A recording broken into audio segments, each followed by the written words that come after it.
Magandang araw po sa ating lahat, mga sumusubaybay sa programa natin ito, Jesus is Our Life. At alam po namin na kailangan po natin talaga ang salita ng Diyos na ito na aming ipapangaral sa programa natin ito kasi sa ngayon po ay maraming na-attack sa demonic fear and these last days at hindi nila alam how to overcome it. Maraming tao or even mananampalataya na nagsasabing sila'y mananampalataya pero sila'y nabubuhay sa takot na nanggagaling sa dyablo. So we need to overcome this.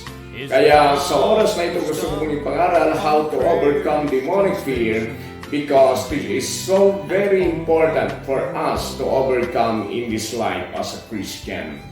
At kayo pong sumusubaybay sa programang ito, kailangan po namin ang iyong panalangin or ipanalangin po ninyo na maunawaan ninyo ang mga salita ng Diyos na ito upang sa ganoon ay kayo magkaroon ng tunay na kalakasan, matagumpay na buhay sa pangalan ng ating Panginoong Jesus. So we need to overcome these things kasi kailangan natin talagang maging matagumpay sa tunay na buhay mananampalataya. Sa oras mong ito ay papakinggan ko natin ang mensaheng ito. Hallelujah!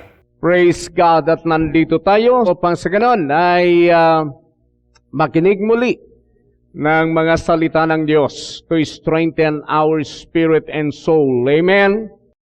Hallelujah! Kailangan po natin na magpatuloy na makinig sa salita ng Diyos upang sa ganon ay mapalakas natin ang ating spiritual na pumumuhay. Praise God. Nais ko pong pangaral sa atin yung isang bagay na isang pinakamahalaga na gawin ng isang mananampalataya sa Panginoon, yung overcoming the spirit of demonic fear. Kailangan po natin i-overcome yung demonic fear because demonic fear is not from the Lord. That's from the devil. Okay, so let's pray.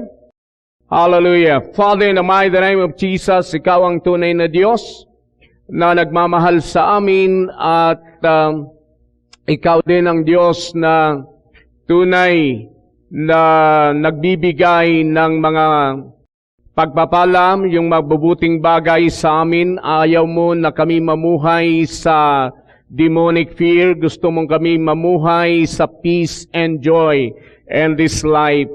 Hinihingi namin, Ama, na tulungan mo kami na kami makaunawa sa iyong mga salita upang sa ganon ay mapagtagumpayan namin ang demonic fear here on earth. We need boldness, we need power that comes from you in Christ Jesus by the power of your Spirit. So help us, O Father God, to understand more and more your word through the revelation of your Holy Spirit. So thank you for giving us boldness through your word in Jesus' name. Amen and amen. Hallelujah. Palakpakan natin si Jesus. Hallelujah. So ang pag-aaralan natin ngayon, how to overcome or overcoming the spirit of demonic fear. May isang bagay lang na positive fear or ito yung tinatawag na fear of God. Ito yung positive fear sa Bible. Titingnan natin sa Proverbs or Kawikaan, Proverbs chapter 9 verse 10. Ito natin makikita yung positive fear. Ito lang ang fear na dapat nating isabuhay. Pero yung demonic fear ay ayaw ng Diyos na tayo'y mamuhay sa demonic fear. So titingnan natin sa Kawikaan, Proverbs or Kawikaan chapter 9 verse 10. Ang pagkatakot sa Panginoon ay pasimula ng karunungan. At ang pagkilala sa banal ay kaunawaan. Sa verse 10 sa English, the fear of the Lord is the beginning of wisdom, and the knowledge of the holy is understanding. So dito natin makikita, the fear of the Lord is the beginning of wisdom, positive fear. Na pag mayroong tayong takot sa Diyos o reverence sa Diyos, ay magkakaroon tayo ng karunungan na magmumula sa Diyos. This is positive. Another thing or scripture na titingnan natin ay sa Matthew chapter 10, beginning verse 26 hanggang verse 28. Basahin po natin. Okay? So, makikita natin dito, fear them not, therefore, for there is nothing covered that shall not be revealed, and hid that shall not be known. Verse 27, what I tell you in darkness, that speak ye in light, and what ye hear in the ear, that preach ye upon the housetops. Verse 28, and fear not them which kill the body, but are not able to kill the soul, but rather fear him which is able to destroy both soul and body in hell. Sino yun? Ang Diyos, of course. Sa Tagalog, at huwag kayong mga takot sa mga nagsisipatay ng katawan. Datapwat hindi na nga kakapatay sa kaluluwa, kundi bagkus ang katakutan ninyo'y yaong makapuksa sa kaluluwa at sa katawan sa impyerno. Sino yon? Ang Diyos. Ang dapat nating katakutan, hindi tayo matakot sa mga kayang pumatay ng katawan, pero hindi nila kayang pumatay ng kaluluwa sa impyerno, or hindi nila kayang ibubulid ang kaluluwa sa impyerno. Ang Diyos lang nakakagawa ng ganon. Amen? Kaya ang dapat nating katakutan ay ang Diyos. Pero ang demonic fear, yung demonic fear ay hindi po yan ang plano ng Diyos sa atin. God never intended His people to live in fear. Because God wants us to live in peace and joy in His presence. So He never intended for you to live in fear or in demonic fear. So, yung demonic fear, we need to overcome it. Because demonic fear is the hindrance of miracle in your life. Demonic fear kills, pumapatay. Demonic fear ay nagkukulong sa mga tao.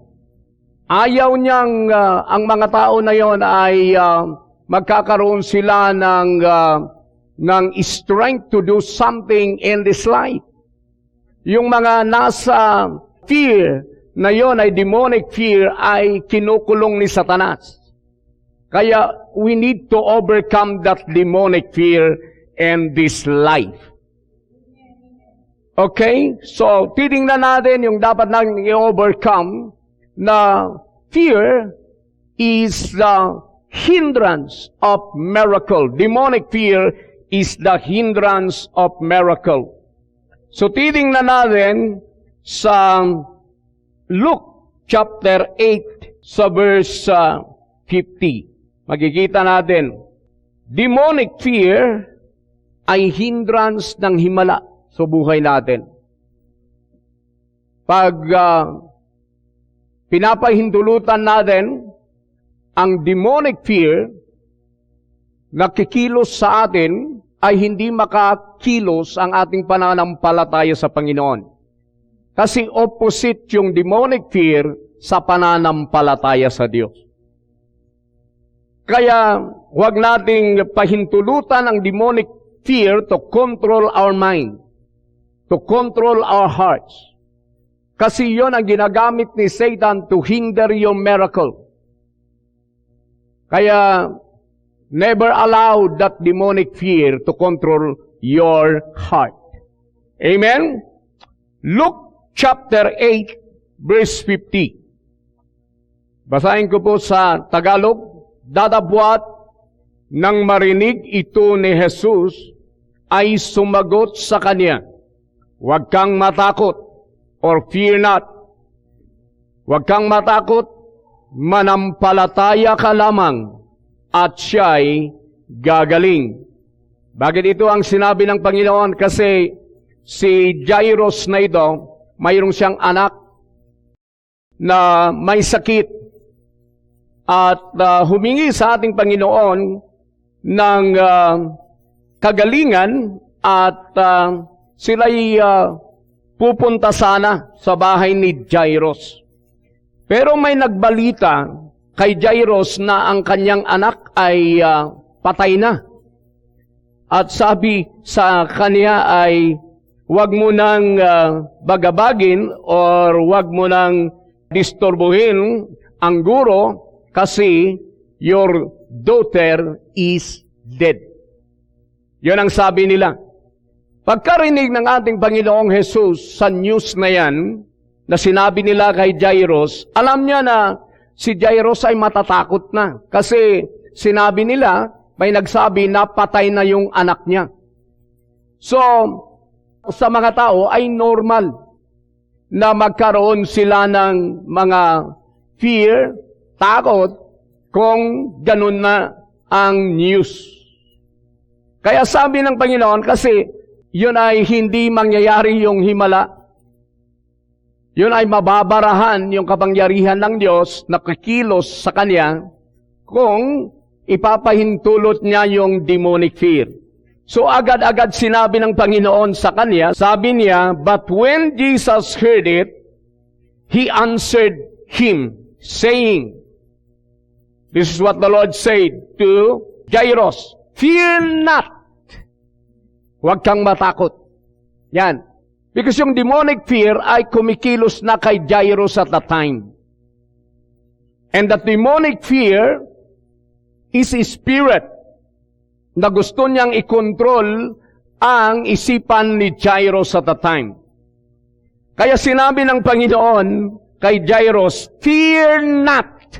Kasi alam ng Panginoon na pag maghari ang takot na yon kay Jairus ay hindi mangyayari yung himala. Kaya sabi ng ating Panginoon, "Fear not." Yung fear not na yon, yung demonic fear. Huwag kang matakot. Sa demonic fear na yan, na spirit. Kasi spirit yun eh. Kaya sa buhay natin, mga kapatid, maraming situation sa buhay natin na kumikilos yung demonic fear to hinder your miracle. So don't allow that demonic fear to control your mind because it will hinder your miracle. This will hinder the power of God to operate in your life. So you need to overcome that demonic fear in your life. Now, amen? Anumang situation ang ating kinaroroonan ngayon or kalagayan natin ngayon, kailangan nating i-overcome ang demonic fear. Sabi ng Panginoon, "Fear not, only believe, and she shall be made whole." Yan ang sabi ng ating Panginoon. At sumampalataya nga si Jairus, kaya nakagawa ang Panginoon ng himala sa kanyang anak. Amen. Ano ang nangyari? Binuhay ng ating Panginoong Jesus ang kanyang anak. Kaya nag-resurrect yung babae na kanyang anak. Because bago nag-resurrect ang kanyang anak, mayroong siyang dapat i-overcome. Ano ang in-overcome ni Jairus? Fear. So bago makagawa ang ating Panginoon sa ating buhay ng himala, we need to overcome ang isang dapat nating i-overcome, demonic fear. Sabihin nga natin, overcome demonic fear. Amen. Kailangan natin i-overcome. So, yun ang isang kailangan natin gawin para makakilos sa ating Panginoon sa atin.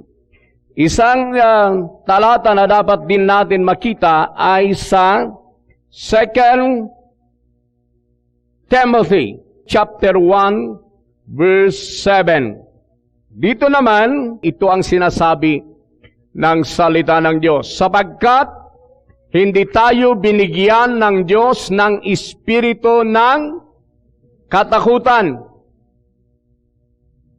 spirit of fear, kundi ng kapangyarihan at ng pag-ibig at ng kahusayan. Sa English, for God has not given us the spirit of fear, but of power and of love and of a sound mind.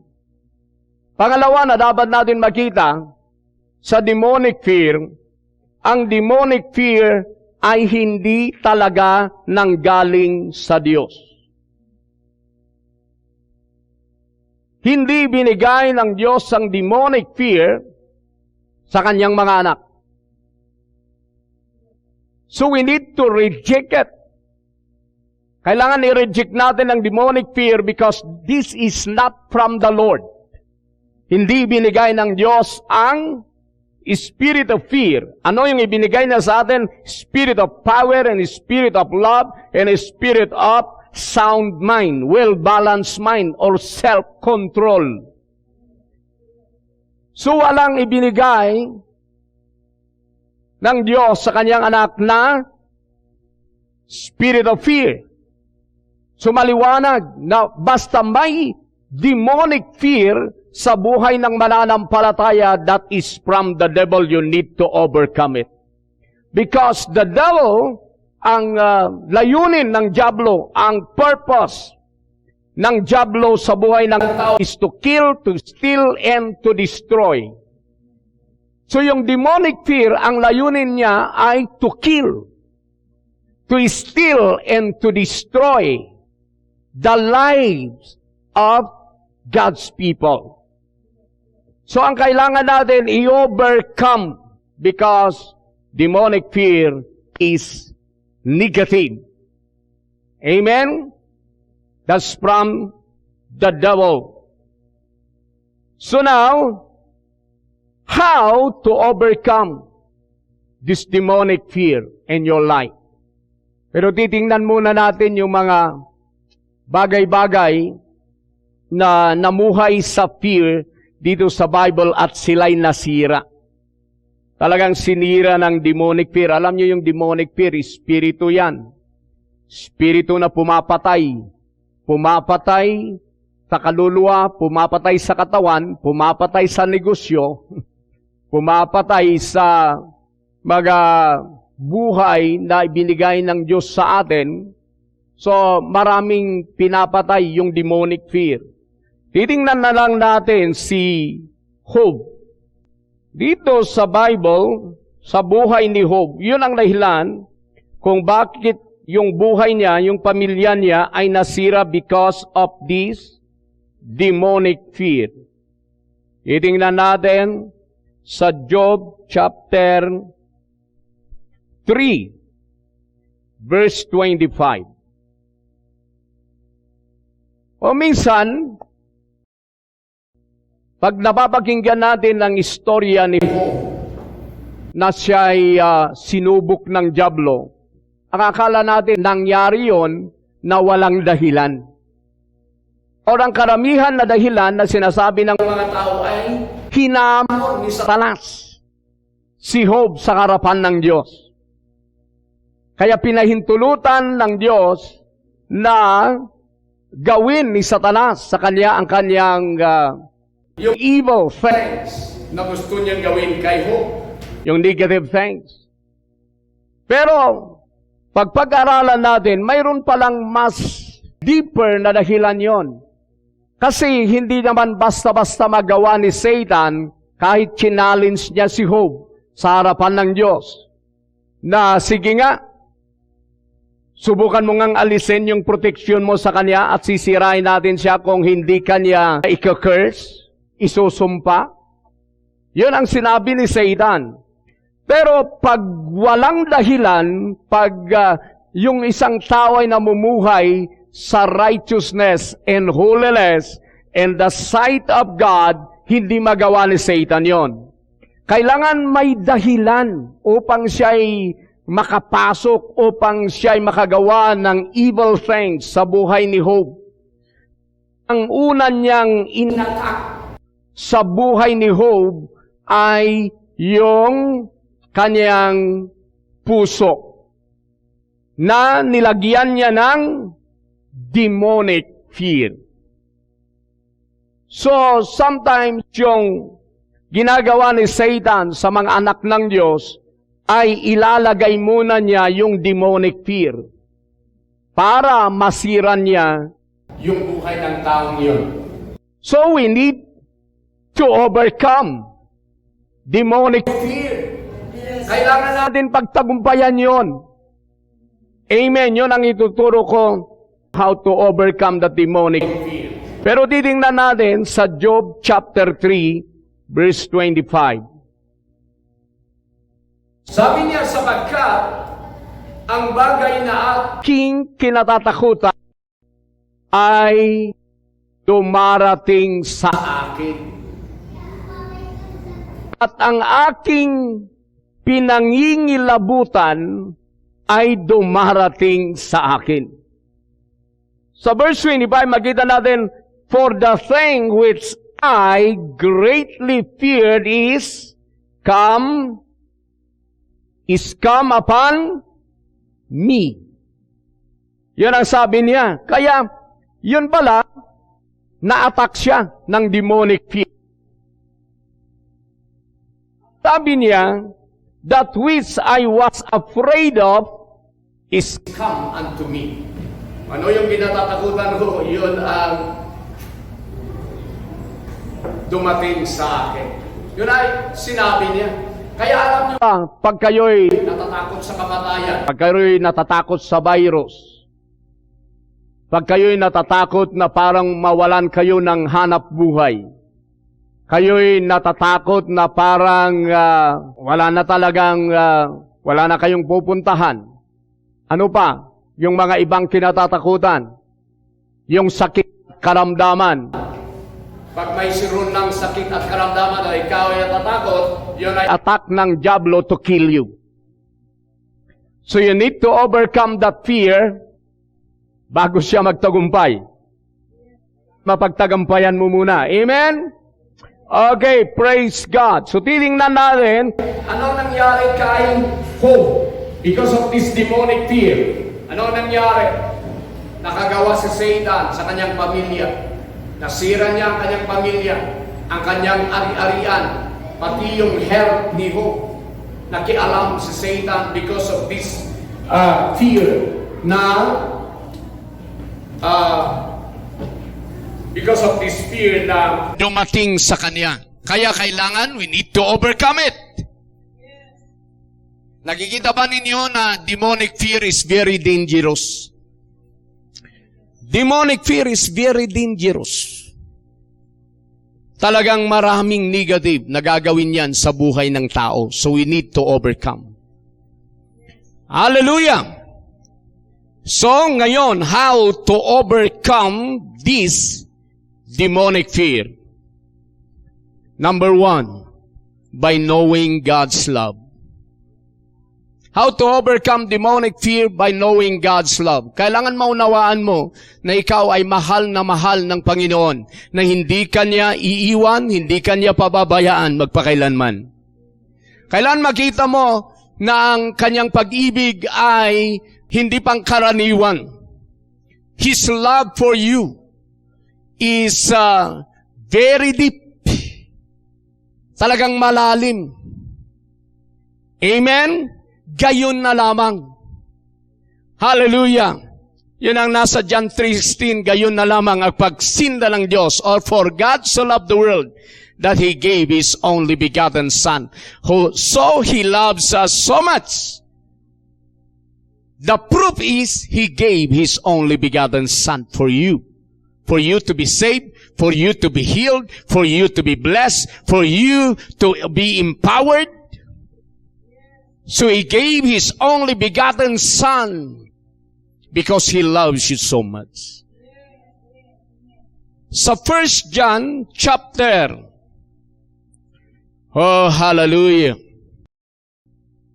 Kailangan ba natin i-overcome demonic fear? Kaya pag may demonic fear na kumikilos sa inyo, kailangan i-overcome na ninyo yan.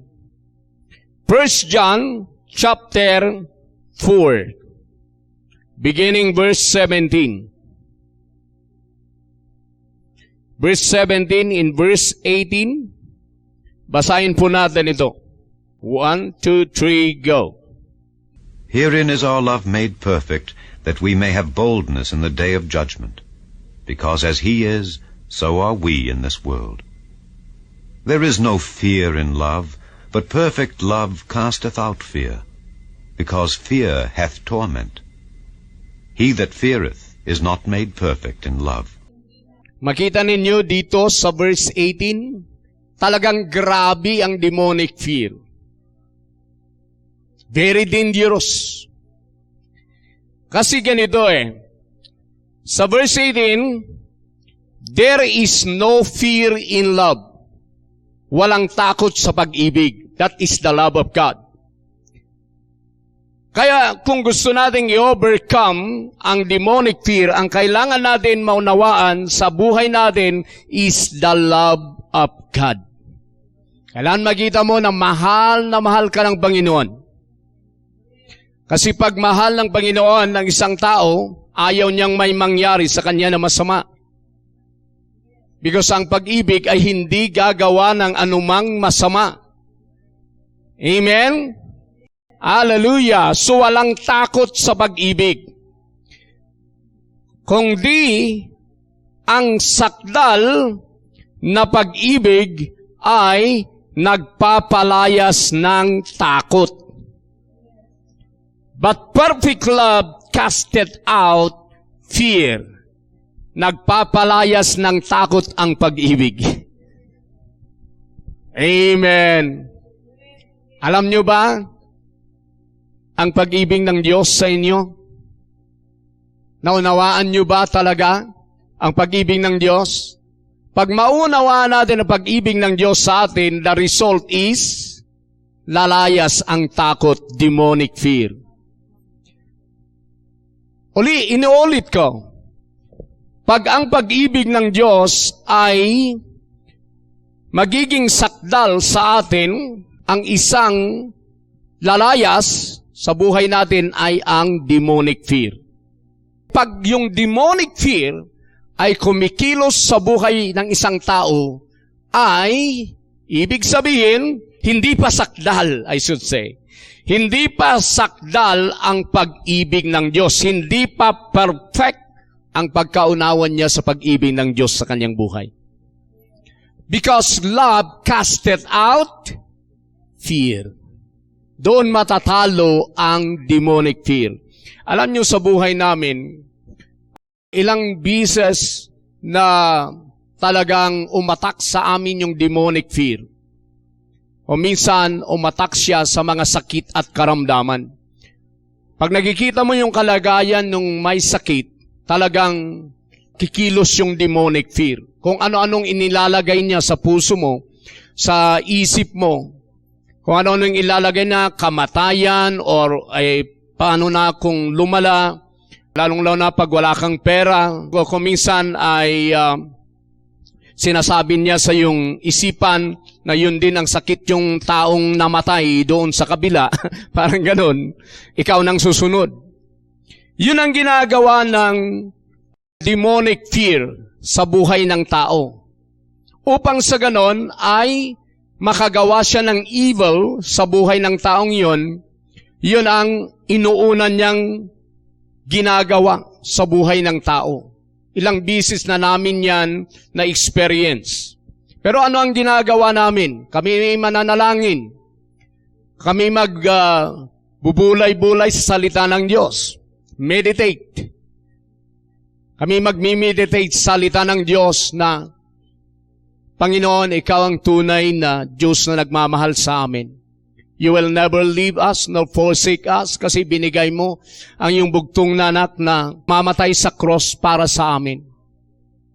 Ayaw mo na kami ay magkaroon ng mga sakit at karamdaman because of your love. We know that you loved us so much. You have loved us so much by giving your Son, Jesus Christ. Yun ang pinapanalangin namin. Mamaya, naalis yung demonic fear because naghari yung love of God sa amin. Doon kami naka-overcome. At pag kami naka-overcome sa ganyang situation, doon gagaling yung mga sakit at karamdaman. So we need to know how to overcome that demonic fear. Yun ay gawa ni Satan yun sa puso ng tao. Kaya ang ginagawa niya in this nation, Philippines, and even around the world, ay ipinapasok niya yung demonic fear sa isipan or sa puso ng mga tao. Through this virus. Alam niyo, marami pa nga akong nakikitang mga Kristiyano, mayroon pang mga pastor. Sabi nila sa Facebook, wala na kaming magagawa. Ito ay requirement ng trabaho namin. Kailangan naming magpabaksin. Kaya may isang pastor na kakilala natin na igurot. Kasama natin, nagpabaksin. Because takot siya na mawalan ng trabaho. So because of demonic fear, na kinokontrol ni Satan ang buhay ng mga tao. But we need to be strong. We need to be strong in the love of our Lord Jesus Christ. He loves us so much. He will never forsake us. Hallelujah! He will never leave us nor forsake us. Alam niyo, pag ipaglalaban natin yan, gagawa ng Panginoon ng himala. Kasi ang alam ko kasi sa ngayon, for example, yung vaccine na yan, hindi pa talaga mai-enforce ni Satan yon. Kasi mayroon pa si Jesus na King of Kings and Lord of Lords here on earth. Pero nire-require lang nila sa kanilang trabaho. Pero pag nire-require nila at sasabihin mo, ang Panginoon naman ang tunay na nagbibigay ng ikabubuhay namin. Gagawa ng Panginoon ng himala, baka mas maganda pa yung trabahong ibibigay. Amen? Kaya huwag tayong matakot. Do not allow that fear to control our lives. Because God is higher and greater than the power of darkness here on earth. Hallelujah! Inuulit natin sa verse 18, walang takot sa pag-ibig. Kundi ang sakdal na pag-ibig ay nagpapalayas ng takot. Kaya yun, sinabi ko kanina, kung minsan umaatak yung mga sakit at karamdaman, kung minsan umaatak yung mga pangangailangan, naranasan namin walang makain, wala kaming makain, wala kaming pera. Pero hindi kailanman, hindi ako nagpapalimos sa mga tao, sa mga congregation. Ako'y nanalangin sa Diyos because I believe in God that there is God who is the God of miracle in my life. Amen? Kaya yon, kailangan natin makita how to overcome those things or fear. How to overcome fear. Sapagkat ang takot, tingnan natin the verse 18, ay may kaparusahan. Ang takot pala, yung demonic fear at kaparusahan ay they go together. Magkasama pala yan. Kaya ang kaparusahan ay kumikilos kung may demonic fear sa isang tao. So you need to overcome that. Because nagdadala ng kaparusahan ang demonic fear sa puso, sa buhay ng tao. Overcome demonic fear. For example, pag umaatak ang dyablo sa mga may mag-asawa, sabihin ni Satanas, delikado na yung marriage life nyo, marriage life mo. Baka kayo'y maghihiwalay. Ganito. Ginagawa ng dyablo ng mga istorya sa isipan mo.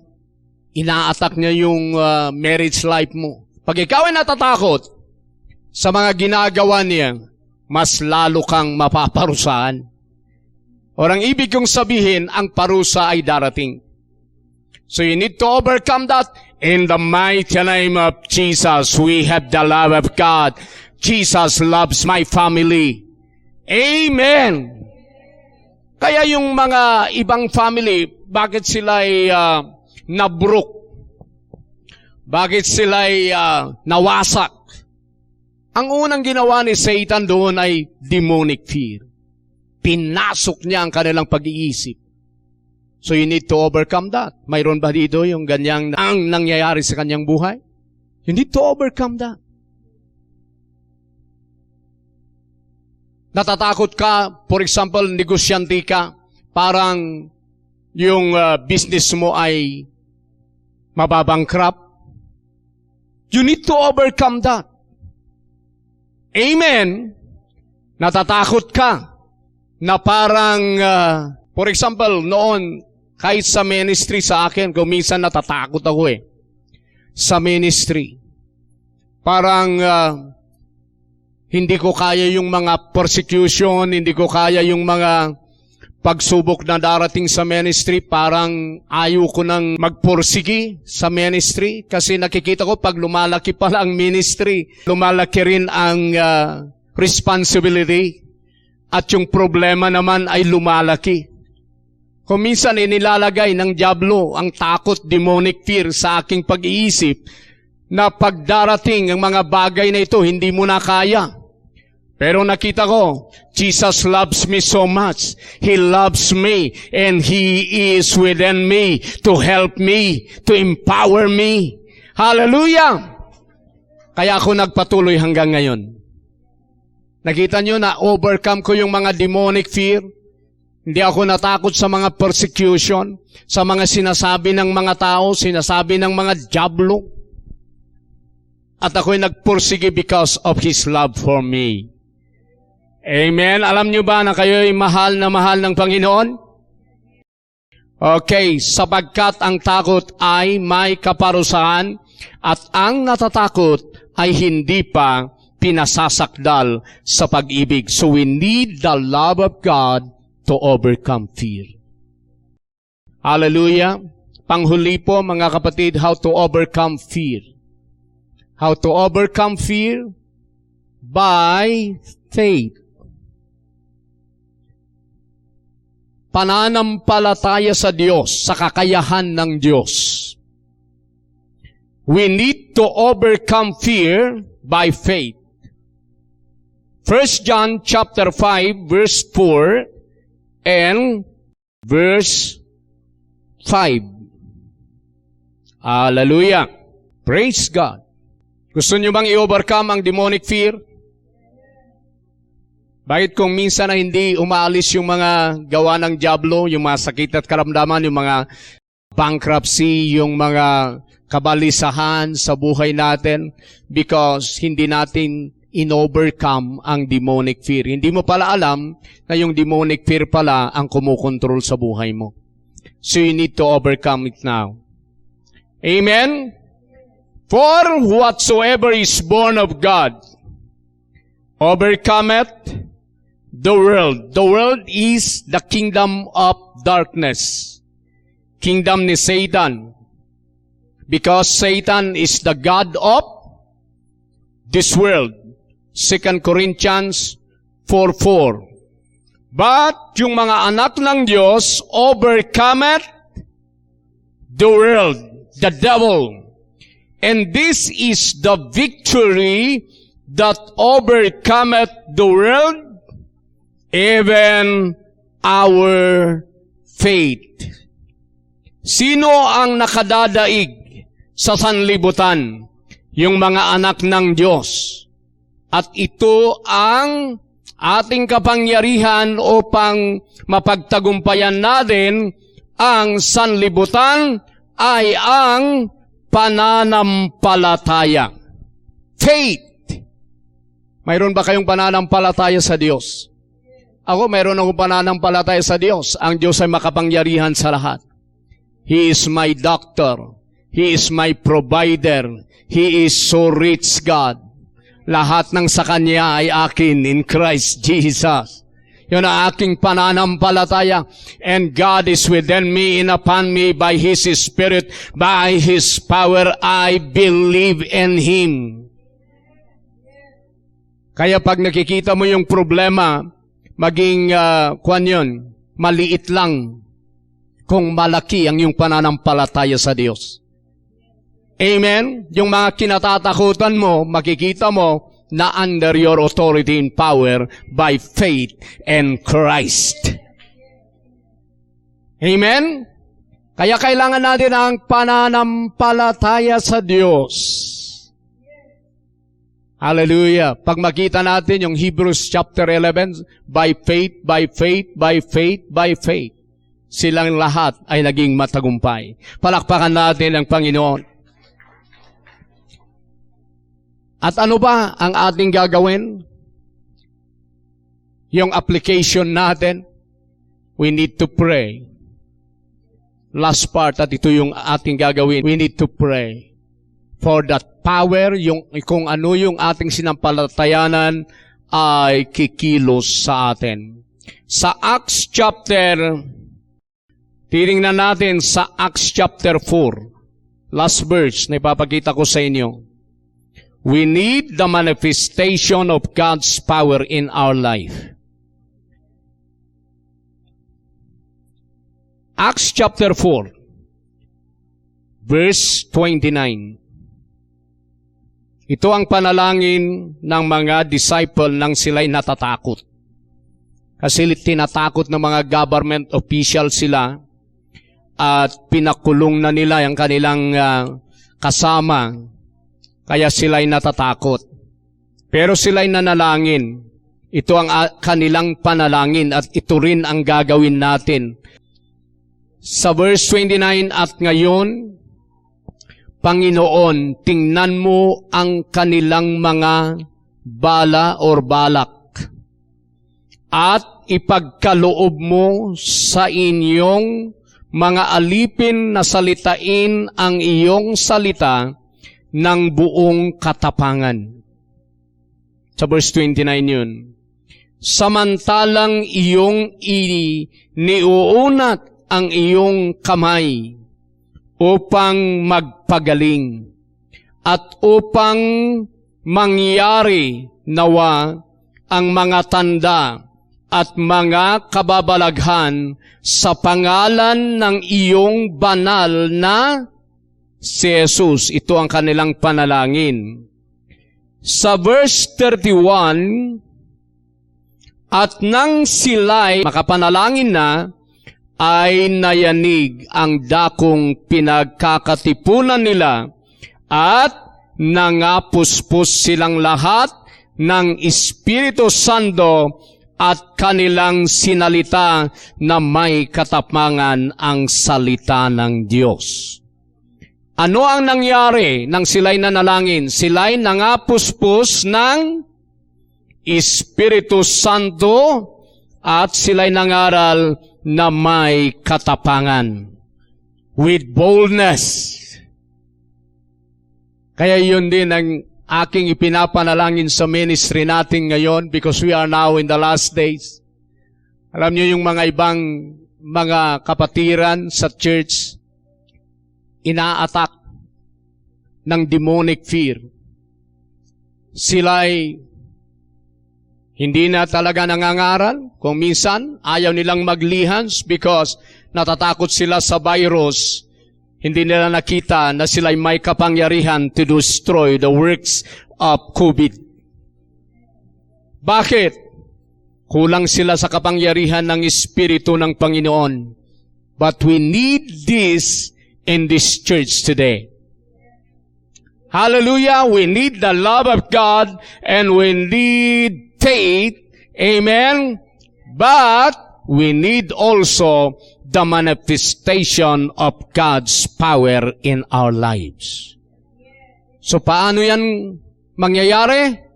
Kung ang mga tao ay mananalangin.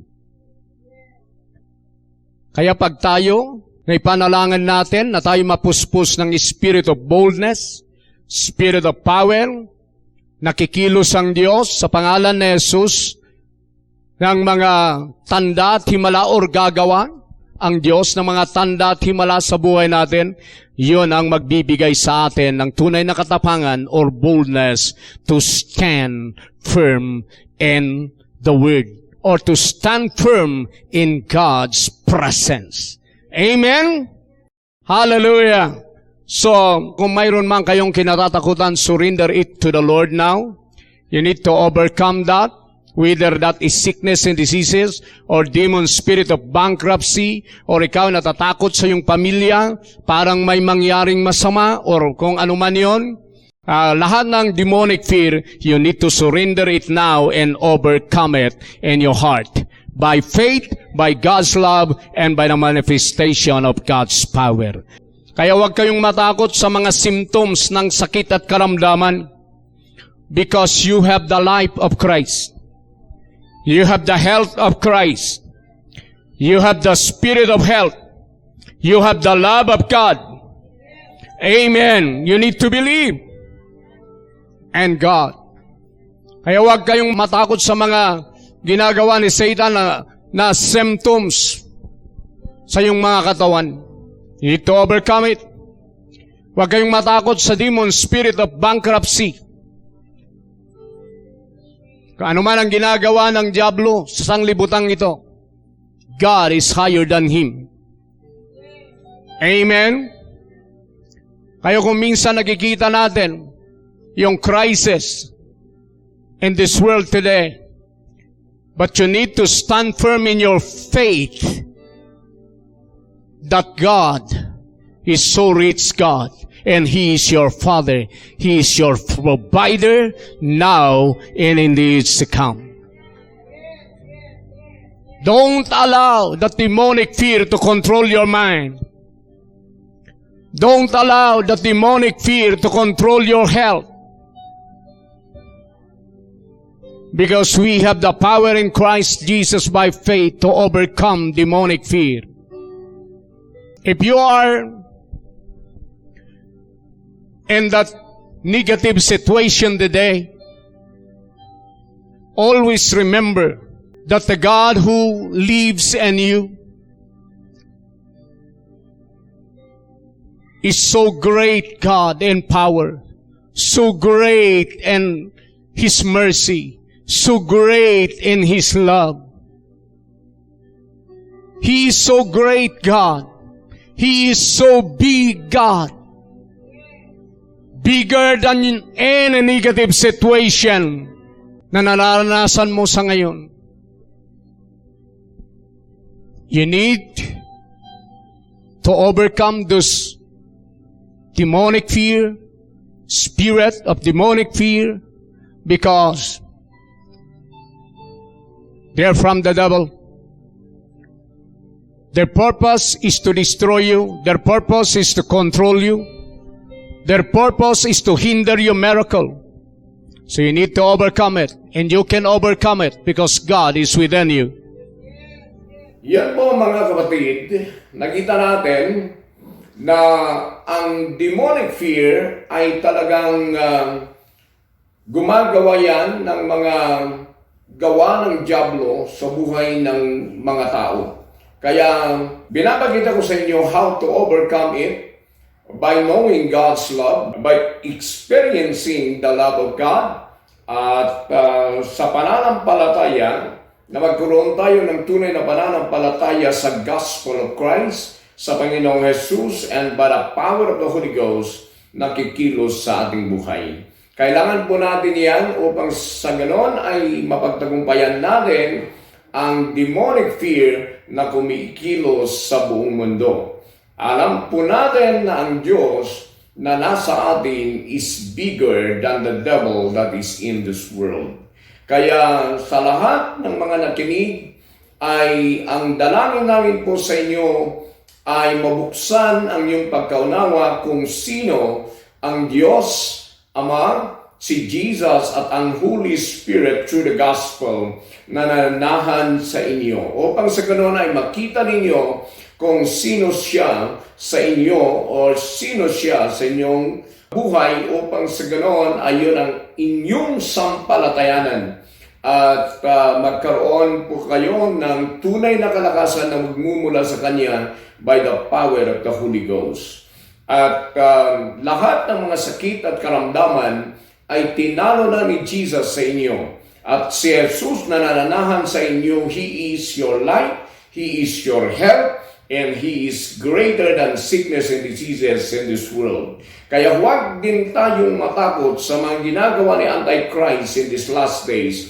Talagang nasa Biblia yan na talagang gagawin ni Antichrist yan in these last days. Pero tayong mananampalataya, ang Diyos na nasa atin is greater and bigger than the Antichrist na kumikilos sa buong mundo in these last days. Kaya kahit ganito ang situation natin, alam natin na ang Diyos ay gumagawa ng himala sa buhay natin. Kaya huwag tayong matakot sa pananakot ng dyablo na ginagawa sa buhay ng tao sa buong mundo. Kasi ang Diyos na gumawa sa langit at lupa, yon ang kasama natin sa buhay mananampalataya. So I pray na kayo pagpalain ng Panginoon or kayo'y palalakasin ng Panginoon sa pangalan ni Jesus by the power of this word and by the power of the Holy Ghost. So hanggang sa muli po mga kapatid, subaybayan po natin ang iba pang mga mensahe natin sa programa natin ito sa radio program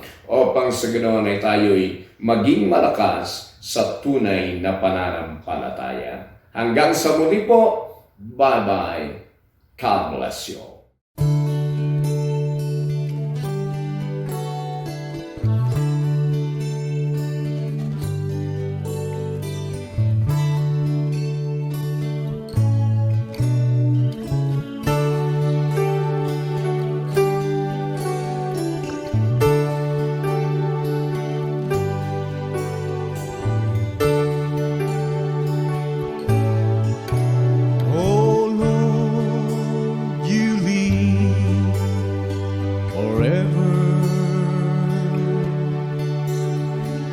Long ago you created the earth, and with your hands you made the heavens so low. They will disappear, but you, Lord, will remain. Heaven and earth will all wear out like clothes. Grass withers and flowers fade, but you, Lord, is always the same, and your love will never, never fade.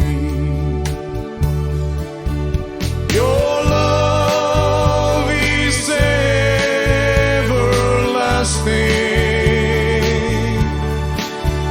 Your love is all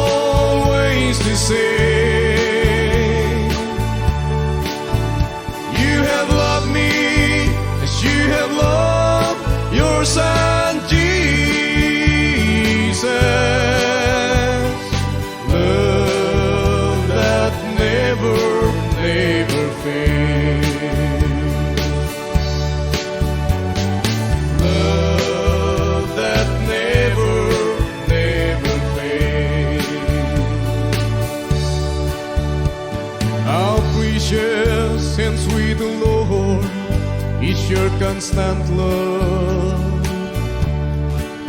We find protection under the shadow of your wing. Everyone on earth shall bow down and worship you and sing praises to your holy name.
And sweet, the Lord, is your constant love. We find protection under the shadow of your wings. Everyone on earth shall bow down and worship you